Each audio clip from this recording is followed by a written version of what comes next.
Greetings, my name is James Curtis Geis. I've been a teacher for 20 plus years. I've been writing since 2016. Welcome to Teachers Anonymous. And I love my teacher ties and I love my coffee. I'm a coffee addict. So today I'll be sharing about METS Charter School. I worked at METS Charter School in Jersey City in 2018 and 19. And I've worked in 8 different schools over 20 years. I was in New York City for 14 years. And then I've taught in 5 public schools, 3 charter schools, and 1 private school. So of the 3 charter schools, the one was actually a good school. METS Charter School in Jersey City was an excellent school. It was teaching the kids. The other 2 charter schools that I worked at, the one was Merit Prep, was not serving the kids. And trust you me, I would prefer to work in a public school, but I got a mortgage to pay, and I like having heat, and I enjoy having food, and I have people that I'm responsible for who also like heat and food and a roof over their head. So but I noticed a change in student attitudes in 2018. I have a niece and a nephew, and they were in college at the time. So I went to visit the folks, and my niece and nephew were there, and both very smart, and I love them very much. But we got into a discussion about education, and I don't know, we had a discussion about racism as well. So it's kind of funny because my niece lives in Utah, which is probably the whitest state in the union. So I'm like, here we are, which is good. I'm glad they're concerned about racism. And then my nephew, he owns some properties, and I don't think he's renting any of his properties to any black people. So, this talk of we're against racism, they might want to rethink. So anyway, they said they were so unhappy with their education. Now, they grew up in Northampton, Pennsylvania, and it's a good school system. It's not like they're in Newark or Patterson or Trenton. They had a beautiful building. They had access to computers, and they said, what's the point of having school? And their point was, we have YouTube, we have Chat GPT, we can teach ourselves. We don't need schools anymore. And I'm like, I said, hold it.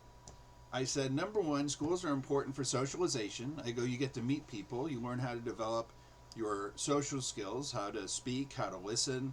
I said, you need to learn how to do math. I said, you need to learn English. You need to learn how to write. And they said, our teachers never cared. Really, this is my niece. The teachers never cared. And I go, that's not true. I said, I've been in education a long time, and most teachers go into teaching because they care. They want to help the students. She goes, I never had a teacher care for me. And I said, I care. She goes, these teachers don't care. And I said, I care. I got upset, and she left the room. But yeah, and I was like, wow, where is this defiance coming from? And so there was this change. I hope it wasn't SpongeBob. I love SpongeBob. But something changed. And so I remember at the school, at METS Charter School, I actually was treated like a professional. I felt like a college professor. Like, I taught a life skills class and essentially asked the kids, what do you want to learn? So maybe it was about how to change the oil. Maybe it was about how to buy a house. What I need to do to prepare for college. So I gave a survey of the kids, and then based on the needs that they wanted, I created lessons for them, and I really enjoyed doing that. And I think I only got observed twice, and the AP came in for 10 minutes and then left. I was the AP one time and the principal one time, and they never even met with me.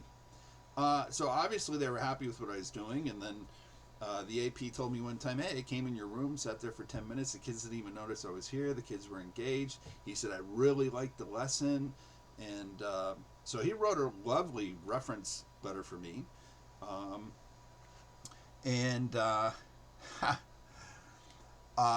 and this was when I became aware of gender issues in 2019. So I came into class and I said, "Good morning, ladies and gentlemen," and someone raised their hand and go, "Excuse me, some of us don't identify as male or female," and I was like, "Oh," I'm like, that's a good one." I'm like, "What?" I'm like, "Are you serious?" And they're like, "I'm deadly serious," and I'm like, "Whoa!" So someone gave me this sheet. They had done a professional development, so someone gave me this sheet on gender identification, and I couldn't even. There were just so many different things in this sheet, and I'm like, I don't have time for this. Like, I'm in favor of freedom. You know, if you're gay, you're gay. Cool, whatever.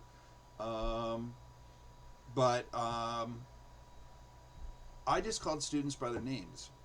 Like, I would have a guy who identified as a she, and sometimes accidentally I would say he or him, and they would get mad at me. And I had girls who identified as biological girls who identified as male. And if I said she or her, they would get mad at me. And I'm like, I have too much stress in my life trying to be a teacher that I have to learn everyone's freaking identity. I mean, like, well, I was gray hair now, but I used to have red hair. I was a ginger. So what? Should I go around and say, you have to identify me as a ginger? Or, I go hunting and fishing. So should I demand my rights that hunting and fishing has to be taught in certain classes? I have to impose what's important to me in my life. And so, like, if 10% of the population is gay, then why is more than 10% of teaching having to do with LBGT issues? Like, I don't like that. So anyway, yeah, so I learned about gender issues. Um, I had a young lady. She came from a Catholic school, and for the first 2 weeks, she just was the best student. And you want to know what? Within 2 weeks, she was corrupted. She went from here to where the level of the students were, and so it was sad, in regards to behavior, in regards to she started doing less work, and so there's something to be said, I guess, for private school, parochial school, if you can afford it. Um, and then at this school, this was great. We had a nurse at this school. It was a male nurse. This guy, if you would say, "How are you doing?" "Oh, I'm great.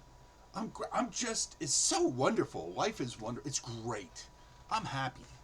So I used to call him the happy nurse. And unfortunately, 3 of the schools that I worked at got closed by the state. So I was in New York City, lost my job to a vengeful boss, and then I taught in a couple different school districts in New Jersey, and 3 of the schools that I worked at were closed by the state. So, I had gotten familiar with how to sign up for unemployment, and, I just kind of, it's like, okay, well, I worked at this school for a time period. I'm grateful for the time I worked there. You sign up for your unemployment, and then you have to sign up for your ACA or Obamacare. Um, and then you go job hunting. And so, I mean, the first time it was really scary. And we had another school in Newark. We had the METS charter school in Jersey City, which is excellent, and then the METS charter school in Newark. And I don't know what was going on in Newark, but the Newark Teachers Union wanted this school closed. Now, here's the kicker. We actually were represented by a union. We were a charter school, and we had a union. And I wrote to the president of the Newark Teachers Union. I said, "Hey, just want to say thanks for your support. Thanks for your solidarity in attacking a school that has union leadership." I'm like, maybe you should reread about solidarity and about the history of unionism instead of attacking us and trying to take this school away. Maybe you should be like, "Oh, we have union brothers and sisters who work there." But so it was very political, and it ended up getting closed. So This nurse apparently had never lost a job before, and we had a meeting after school announcing that the school was going to be closed. The next day, my room was by the nurse's office. I walked by the nurse's office, and this guy was in the room bawling. And I got to tell you something. I smiled. It kind of made me a little happy that the happy nurse, who was everything was just great, everything was just wonderful. There he was crying, and it's like, I'm like, okay, you are a human being, because to me, I kind of get the sense he was a little bit phony, and getting fired has a way of giving you a reality enema, and so I think that's what happened to him. So my best friend Mike, he's a pastor out in California, and unfortunately he went through a divorce. He did everything he could to reconcile. So he's like, hey Jim, they sent me to an anger management class, and there were 10 people. And he also used to do substitute teaching on the side, and would tell me how terrible it was out in Stockton, California, working as a sub. But